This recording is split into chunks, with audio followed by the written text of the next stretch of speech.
আমি শুরু করার আগে আমি একটু মৌকে নিয়ে একটু কথা বলি। এই জায়গায় যে সঞ্চালকের ভূমিকাটা পালন করে তার জন্য কাজটা যথেষ্ট কঠিন। ঠিক যেভাবে যারা আমার সাংবাদিক ভাইয়েরা যারা আজকে ক্যামেরা নিয়ে আছেন, যারা আজকে আমরা আমাদের দায়িত্ব পালন করার জন্য এখানে এসেছি, কোম্পানি থেকে যারা আছেন, সবার কাজ সবার জন্য ইম্পর্টেন্ট, সবার কাজ কঠিন। তো চলেন আমরা একটা তালি দিয়ে একজন আরেকজনকে অ্যাপ্রিসিয়েট করি। ওকে, সো প্রথমে আপনাদের সবাইকে ধন্যবাদ যারা আজকে এখানে উপস্থিত হয়েছেন। এত বিজি স্কেডিউলের মাঝখানে আমি আমার এত পছন্দের মানুষগুলোকে সামনে দেখতে পাচ্ছি, আমাদের প্রিয় ভাইদেরকে পিছনে দেখতে পাচ্ছি, যাদেরকে ছাড়া আসলে আমরা চলতে পারি না এক মুহূর্ত। তো আপনাদের সবাইকে ধন্যবাদ, এবং আরেকটা বিশেষ ধন্যবাদ টাইলক্সকে। টাইলক্সকে কেন ধন্যবাদ দিলাম সেটা পরে আসি। আগে আসি, আমরা ব্যক্তি জীবনে আমরা আসলে খুব কম মানুষ জানি যে টয়লেট ডে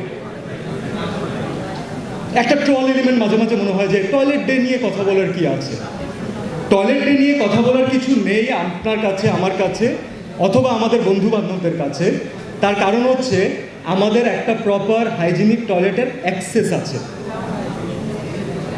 আপনি, আমি পার্টিকুলারলি আমি বলবো যে আমার ফিমেল কলিগরা, আমরা সবসময় কাজে গেলে যখন ঢাকার বাইরে যাই, আমরা সবসময় কিন্তু দেখি যে নিজেদের জন্য আমরা তো যে কোনো জায়গায় ট্রাই করি যে অ্যাডজাস্ট করে নিতে, কিন্তু আমাদের যারা ফিমেল কলিগ আছেন তাদের কিন্তু টয়লেটটা খুব ইম্পর্ট্যান্ট একটা এলিমেন্ট। এবং আমরা ডিরেক্টরদেরকে, আমাদের টিমকে রিকোয়েস্টও করি যেন টয়লেটটা অ্যাটলিস্ট হাইজিনিক থাকে। তার কারণটা কি বলুন? কারণ হচ্ছে যেটা আমাদের কাছে খুব সহজ একটা নেসেসিটি, সেটা বাংলাদেশের প্রত্যন্ত অঞ্চলে বাংলাদেশের ম্যাক্সিমাম মানুষের কাছে এখনও লাক্সারি।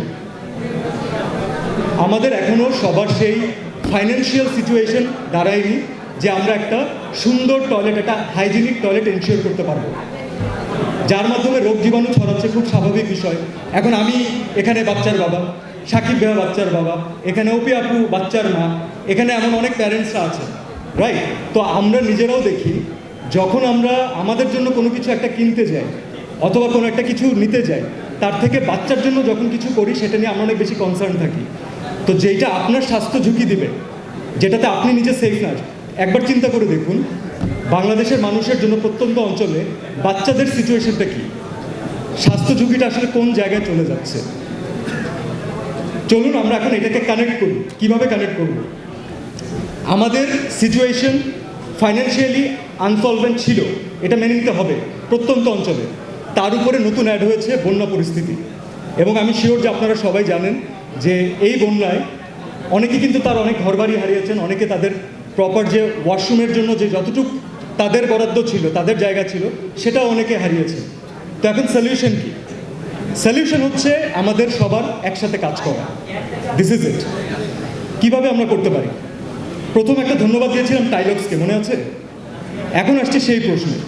টাইলক্স একটা খুব সুন্দর উদ্যোগ নিয়েছে, যেটা আমার মন থেকে মনে হচ্ছে আমাদের সবার একসাথে অ্যাপ্রিসিয়েট করা দরকার। এই বন্যা দুর্গত যারা আছেন এবং যারা সুবিধা বঞ্চিত আছেন তাদের জন্য টয়লেট নির্মাণে সাহায্য করতে যাচ্ছে টাইলক্স। সো আমি আমার ব্র্যান্ডের জন্য একটা তালি চাচ্ছি আপনাদের সবার কাছে। Thank you so much. টাইলক্সের এই উদ্যোগটাকে আমরা আসলেই অ্যাপ্রিসিয়েট করি। অ্যাজ অ্যান আর্টিস্ট আমি অ্যাপ্রিসিয়েট করি। এবং আমি আপনাদের সবাইকে একটা ছোট্ট কথা বলে শেষ করতে চাই। হয় কি, আমাদের মাঝখানে যখনই আমরা দেখি এত নেগেটিভ নিউজ, এত হানাহানি, এত রাহাজারি, একজনের সাথে আরেকজনের ক্ল্যাশ, আর্টিস্টের সাথে সাংবাদিকের দ্বন্দ্ব, আর্টিস্টের সাথে আর্টিস্টের প্রবলেম, একটু যদি সবাই দেখেন খেয়াল করে, একসাথে এখানে কতজন আর্টিস্ট, কতজন কলিগ একসাথে বসে আছে, দেখতে ভালো লাগছে না? একসাথে আছি আমরা, সাংবাদিক ভাইরা একসাথে আছে, মানে যখন আমরা কোনো একটা ভালো মোটিভ নিয়ে একসাথে কাজ করতে যাব, অনেক ইম্পসিবল জিনিসও তখন সহজ হয়ে যায়। তো আমি আপনাদের সবাইকে, আমাদের পুরো টিমকে, সাংবাদিক ভাইদেরকে, দেশের সবাইকে যারা দেখছেন, এই আহ্বান রাখতে চাই, টাইলক্স যে স্টেপটা নিয়েছে আমরা সবাই একসাথে কাজ করি। এটা তো toilet to is just step মানুষের জন্য কাজ করার জন্য, এরকম কাজের অভাব নেই, খুঁজলে অনেক পাওয়া যাবে। আসুন আমরা সবাই একসাথে কাজ করি, সুন্দর একটা বাংলাদেশ নির্মাণ করি। Thank you so much.